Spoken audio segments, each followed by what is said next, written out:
Hi guys! Magandang buhay! For today's video ay magluluto ako ng maha blanca. Kasi laging binabanggit ni Habi sa akin ng maha blanca. Kaya pagluluto ko siya, patitikimin natin siya. Pero walang gatas yung maha blanca ko kasi bawal sa akin ang gatas. Lactose intolerant kasi ako.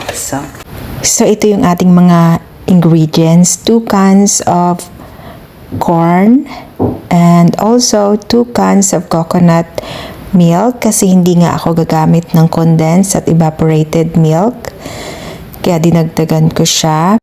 So guys, dahil ako ay bawal sa lactose, ang gagamitin ko ay soya milk, syempre yung ating cornstarch, gagamit din ako ng itong powdered sugar at saka white sugar kasi nga hindi ako pwedeng gumamit ng condensed milk. So, ito yung pamalit ko sa condensed milk. So, yan yung ating. Lagyan ko siya ng konti kasi i-blender ko siya. Yan.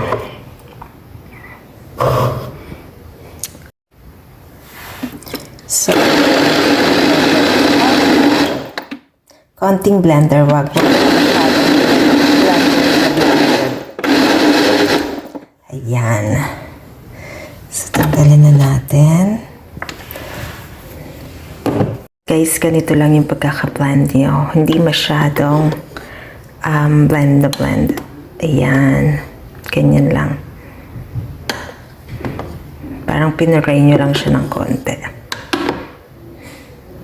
Ayan, poverino. So, I will use this, guys. And look at my bully husband. I want to take care of Fabio. So, yan. Soya milk ang ginamit ko. Lagyan na natin siya dito. The bully wife. Le dame. Ma che c'è la fontina? Like 2 cups. Domani mattina allora So, ilagay na rin natin yung coconut milk. Isang can lang yung ilalagay ko, Potremmo andare a fare un guys. giro a Cesena, che ne dici? See? Para maglalagay din ako ng 1 cup muna of sugar. Titingnan ko kung matamis siya. Kasi hindi ako gagamit ng condensed milk sa white sugar. Para matunaw agad. Half lang muna. Kasi baka sobrang tamis. So yan guys, nilagay ko na yung lahat ng sugar, 1 cup. Natin guys yung blend natin na mais kanina. Yan, lagay na natin para maluto pa siya ng konti. Ito naman yung whole, ilagay na rin natin. Meron ako kasing blend at meron akong whole. Yan, so ilagay na natin siya. So ilagay na natin lahat. Halu-haluin lang natin para matunaw yung sugar.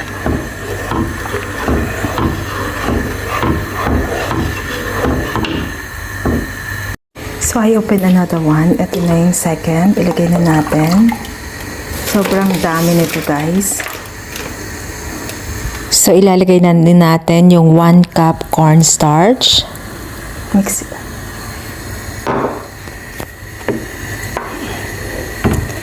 Two glass. Wait, not yet.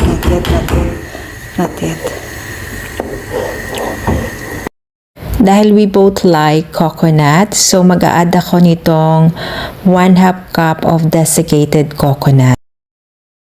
And dapat guys, dire-diretso ang inyong paghahalo para maiwasan yung pagbubuo-buo noong cornstarch.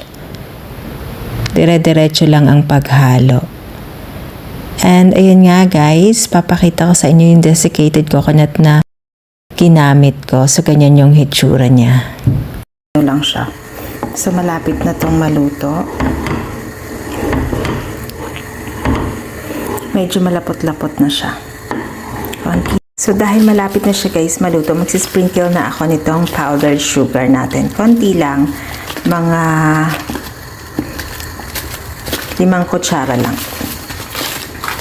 Para may tamis siya. Kasi wala ako nung tawag dito. Ayan, malapot na. Pag ganito na yan, lagay nyo na. Kasi wala nga ako nung condensed milk. So, yan guys. Malapot na siya. So, yan guys. Nagbukas ako ng ilaw para maliwanag. Kaya lang hindi. Yan. Malapit na siyang maluto pagka ganyan. Konti na lang. Ang bilis na lang maluto guys. Sarap niya. Sarap. So, ayan ang ating Maha Blanca.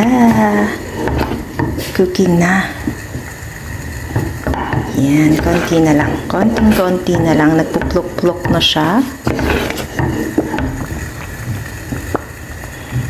Sarap. Ang sarap ng ating Maha Blanca.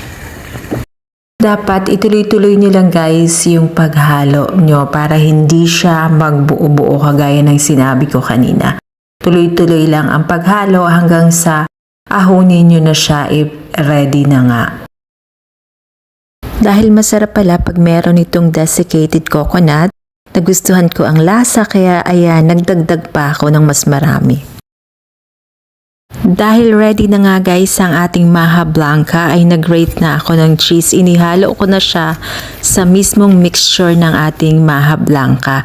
Try nyo rin guys, mas masarap siya. Pero itong nilagay ko na cheese ay vegetable based siya guys dahil bawal ako sa lactose. So ayan, mas masarap siya, promise. Basta. At dahil ready na siya ay ilagay na natin siya sa ating molding pan. Ayan, at si Habi nga guys ang nagbuhos niyan. Diba magkatulong kaming dalawa. So ayan, flat na siya guys at nag-grate na nga rin ako nitong cheese for the toppings. And ready na itong ating Maha Blanca. At si Habi nga pala guys ang aking taga-video. O diba? Husband and wife team.